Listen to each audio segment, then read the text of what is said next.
Hi, it's Sandy, and it's Crafting for Almost Everyone. Today we're going to make some storage for our reinkers. This is a little box that we make that once you put the other boxes in beside it, they will be straight up and down. I'll show you a box that I'm finished with. You can see that after they're all glued together, they stand straight up and down, so they're in good shape. And it's really nice because when you have reinkers, they go all over the place. So what you want to do is you want to measure your reinkers and see exactly how wide the base is. And my bases are 1 inch across. These are from Stampin' Up, of course, I'm sorry. And then what you want to do is you want to cut your paper. You want to give 1 inch on either side. So you're going to start out with your 12 by 12 inch big piece of paper. Go with the ugliest patterns that you have. This is one of my uglier patterns. This is a very thick cardstock, and I have trouble with it. It cracks a lot, but it works good for this project if I don't push too hard. So what we're going to do is we're going to score it at the 1 inch score line. Oops, if I can get my little thing in there. There we go. Don't push too hard if it's really thick paper because you do not want to crack it. And then you want to do the same at the 2 inch mark.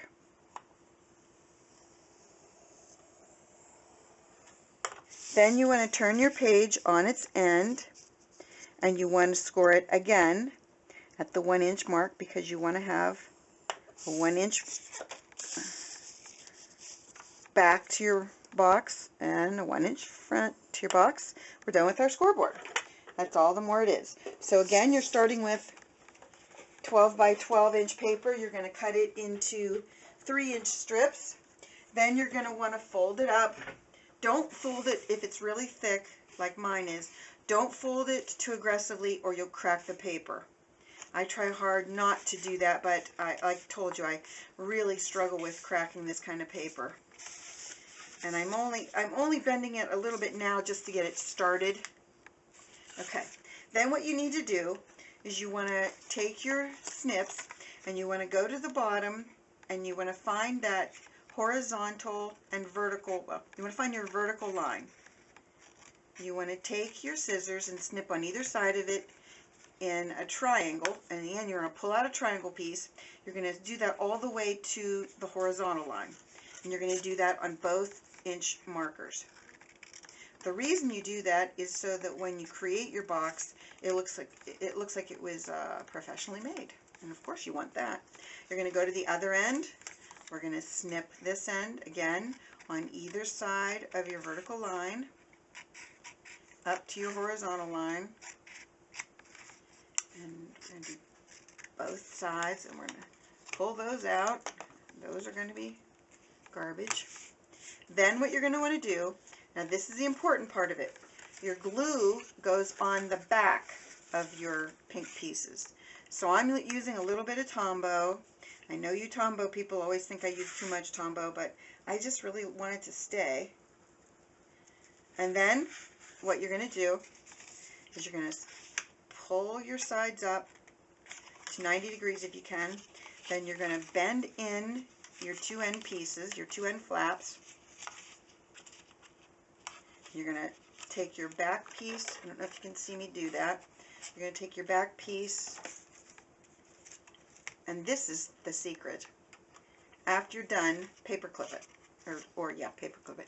Use a little bit of a clothespin and stick on there. I'm going to show you on camera. Hopefully this is all in the camera. And then you're going to just stick your clothespin on it. Now I know you're thinking that these sides look really bowed, and they do. But once you are done with more than one, what you're going to do is you're going to start gluing them together. If you see that, what I'll do next is I'll glue them together, and when I glue them together, I will put the pins on the two pieces I glued together. And you can get, usually, I think 5 rows across, and then at the bottom you have enough room for one more. But these work really, really good for holding those reinkers and holding them upright instead of having them fall down. And once you fill your little boat, for lack of a better word, those have been on long enough. Take them off, and there you have it. We've made our reinker holder, And as I said, all you're going to do next is you're going to take your glue. You're going to glue a little bit near the top and a little bit near the bottom. Not on the bottom like I just did. Okay. Take that off the bottom, put it on the side if I could. Then what you're going to do is you're going to take it and you're going to slide it right up to the one that you just made. And you're going to take one there. I'll put one here. And, whoops, I'll put another one right there. And you won't believe how quickly you will build your reinker storage.